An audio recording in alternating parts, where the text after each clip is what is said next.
हम कभी न कभी इस मुहावरे का इस्तेमाल ज़रूर करते हैं कि आपके पास तो समस्याओं का पहाड़ है।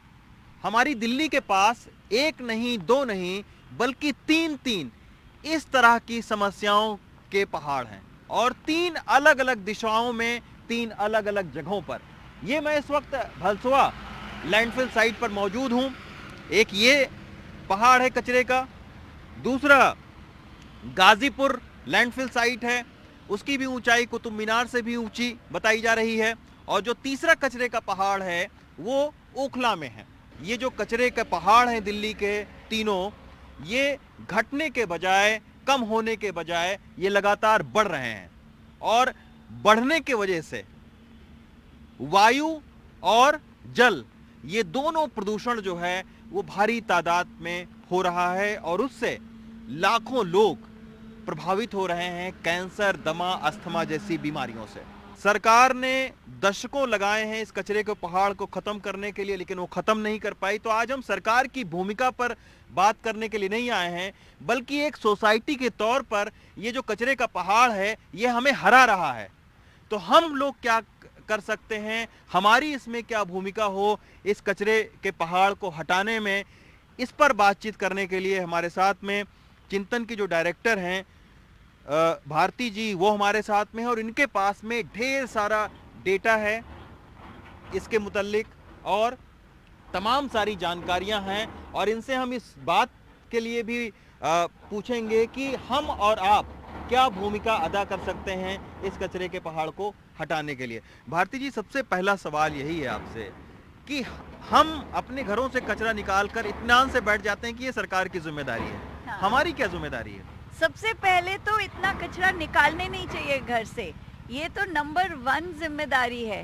हाँ। यानी कि 50% तो गीला है, प्लीज खाद बना लीजिए, जैसे कि आपने परदादी ने बनाया होगा, जैसे कई अकल वाले लोग बनाते हैं। कुछ नहीं चाहिए, गमला चाहिए, अकल चाहिए, ज़्यादा टाइम भी नहीं चाहिए। नंबर 2, चीज़ें कम इस्तेमाल करिए ताकि ये चीज़ें आपको फेंकनी नहीं पड़े। जैसे कि कपड़े, कोई ज़रूरी नहीं है कि बहुत ज़्यादा कपड़े हों, क्योंकि कपड़े स्पेशली क्योंकि 50% कपड़े पॉलिएस्टर होते हैं, और इंडिया में हम लोग 1 मिलियन टन कपड़ों का कूड़ा फेंक देते हैं लैंडफिल पे। तो हमको ऐसी चीज़ें बहुत कम करनी है ताकि कूड़ा ही नहीं हो फेंकने के लिए। अच्छा भारती जी, ये बताइए कि आप कह रही हैं कि कपड़ा भी प्लास्टिक की शक्ल में इस कचरे के पहाड़ पर आता है और नष्ट नहीं होता है। ये कैसे? बिल्कुल, क्योंकि इंडिया में ऑलमोस्ट 50% कपड़े पॉलिएस्टर के बनते हैं। अच्छा। पॉलिएस्टर वही चीज़ है जो प्लास्टिक है, एक प्लास्टिक का रूप है जो कपड़ों में आता है, बहुत सस्ता है और लॉन्ग लास्टिंग है, आसानी से सूख जाता है, लोग पॉलिएस्टर पहनते हैं। और तो इसीलिए जब ये हम लोग जैसे किसी को दे देते हैं, हमारे लिए छोटा हो गया या जो भी होए, कई फैंसी कपड़े भी अब पॉलिएस्टर के आते हैं, तो आप बोलते हैं ये देखो फैशनदार था, ये रंग या ये स्टाइल अब ना रहा, तो दे दिया किसी को, तो उसने भी पहना थोड़ा बहुत, फिर फेंक दिया। बटन्स भी आते हैं वगैरह वगैरह, तो फिर पोंछे के काम नहीं आता, ज़्यादा काम नहीं आता, तो फेंक दिया जाता है फाइनली। अच्छा। तो वो भी एक टाइप का प्लास्टिक है। अब हम थोड़ा ये समझने की कोशिश करेंगे कि अक्सर ये देखा गया है कि हम लोग अपने घरों से तो कचरा निकाल देते हैं जी।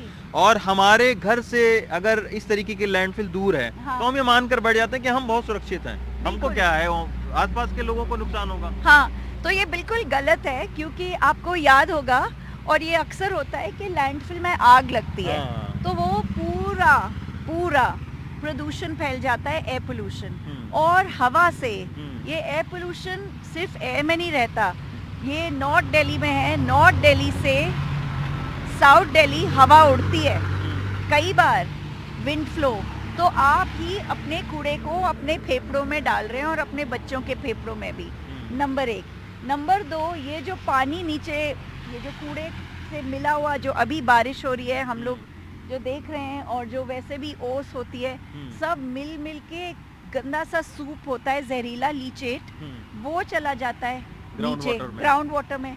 तो ग्राउंड वाटर, आप चाहे गरीब आदमी हो जो हैंड पंप से निकाल रहा है पानी, या आप कोई फैंसी टाइप हो जो ट्यूबवेल से एक्स्ट्रा पानी ले रहे हैं अपने फार्म हाउस के लिए, आप अपना कचरा ही पी रहे हैं। अच्छा मैम, ये भी हम जानना चाहेंगे कि रिसाइकल करके किस तरीके से हम कचरे को कम कर सकते हैं। सबसे बड़ी बात है कि हम रीयूज करें। जैसे कि मान लीजिए कि आपके घर में एक सूटकेस है और उस सूटकेस का चेन टूट गया, 2 बार आपने ठीक कराया मोची से या वो चेन वाले से, उसके बाद भी कुछ खराब है तो पैच लगाइए। सबसे पहले तो रीयूज करिए, रिसाइकल के पहले। जो रिसाइकलिंग होती है ये कई बार हम लोग जैसे जूते हैं या कुछ खराब हो गया, रिपेयर कराने के बाद ही सोचना चाहिए कि जब ये रिपेयर होने लायक नहीं है तब हम रिसाइकिल करें। रिसाइकिल बड़ा सिंपल है। हर मोहल्ले में, भारत के हर मोहल्ले में कबाड़ी वाला होता है, वेस्ट पिकर होता है, तो उसको पकड़ा दीजिए। तो निश्चित तौर में लैंडफिल साइट अगर आपके घर से दूर भी है तो कहने का मतलब ये है कि आप इससे बचे नहीं रह सकते हैं, क्योंकि ये हवा पानी के ज़रिए कहीं ना कहीं आपके शरीर में पहुंच रही है। तो इसको हटाना सिर्फ सरकार की जिम्मेदारी नहीं है, बल्कि हमारी और आपकी भी एक ताकतवर भूमिका होनी चाहिए, ताकि इस तरीके के कूड़े के पहाड़ ख़त्म हो सके और हम आने वाली पीढ़ी को एक साफ़ सुथरी हवा और पानी दे सकें।